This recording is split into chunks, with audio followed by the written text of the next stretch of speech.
Analyse du dessin, cacher ces migrants que les touristes ne sauraient voir. Tout d'abord, il faut reconstituer le contexte du dessin. Nous pouvons d'abord dire que ce dessin date du 8 juillet 2019, c'est-à-dire qu'il a été fait en pleine saison estivale et balnéaire, alors que la crise des migrants se poursuit depuis des années dans le monde et plus particulièrement dans le bassin méditerranéen. Quelques jours plus tôt, le 5 juillet, l'ONG CI avait porté secours à 65 personnes sur les côtes libyennes et son navire avait ensuite mis le cap vers Lampedusa en Italie. Mais le gouvernement italien n'avait pas permis son accostage. Et c'était finalement vers La Valette, la capitale de Malte, que les migrants avaient pu être débarqués le dimanche 7 juillet au soir. Notons que la saison estivale, l'été, est plus propice au passage d'une rive à l'autre de la Méditerranée et que les migrants sont donc plus nombreux à tenter leur chance à cette époque. Alex Balaman est lui donc l'auteur de ce dessin. C'est un dessinateur suisse qui est intéressé par l'actualité du continent. Son dessin a été publié par le site courrierinternational.com. Le site propose depuis 1996 un suivi en continu de l'actualité française et internationale à travers le regard des médias internationaux sélectionnés et traduits.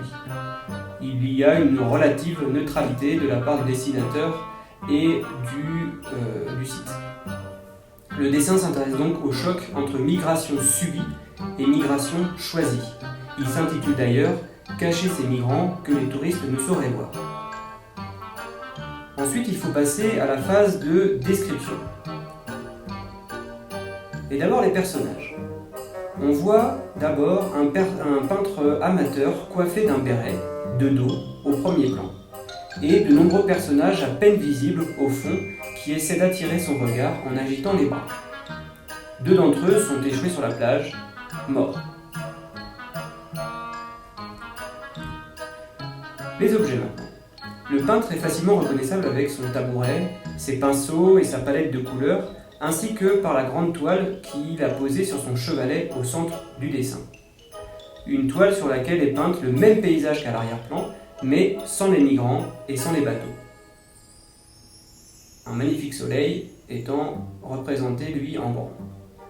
Les migrants, eux, ne sont reconnaissables que grâce à la proximité du bateau et des zodiaques.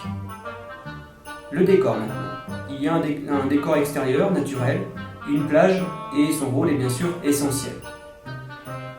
Car il n'y a qu'un moment qui est représenté, celui du moment de la rencontre entre touristes et migrants, et la plage est le lieu parfait pour cela.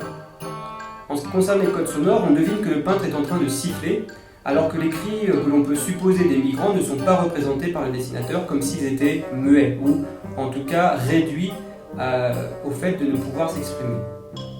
Il est toujours intéressant de montrer ce qui est fait, de montrer ce qui n'est pas fait. Dans le dessin, il n'y a pas beaucoup d'écrits, donc il y a une légende qui est austère, on n'a que le nom et la nationalité du dessinateur, mais le titre est lui très important, je le rappelle, « Cacher ces migrants que les touristes ne sauraient voir ». En ce qui concerne la composition maintenant, il y a une opposition nette entre le premier et le deuxième plan, avec un cadrage horizontal et un angle de vue à hauteur d'œil. Il y a donc trois lignes directrices, le premier plan qui est celui de la plage, le deuxième avec la mer et le troisième qui est le ciel. Le peintre est représenté en grand alors que les migrants sont tout petits. Pour le graphisme, on peut dire qu'il s'agit d'un dessin relativement simple en couleur. Pour les figures de style, textuelles ou visuelles, on revient sur le titre du dessin qui est un paradoxe puisque on désigne quelque chose qu'on ne saurait pas voir. On peut même dire ici qu'on est dans l'absurde puisque une des qualités d'un peintre, justement, est le voir. Le personnage du peintre est stéréotypé au niveau de ses attributs physiques, est une allégorie du touriste européen. La grandeur, la place centrale qui divise les différents plans de la peinture, représente de façon caricaturale et métaphorique l'aveuglement des touristes.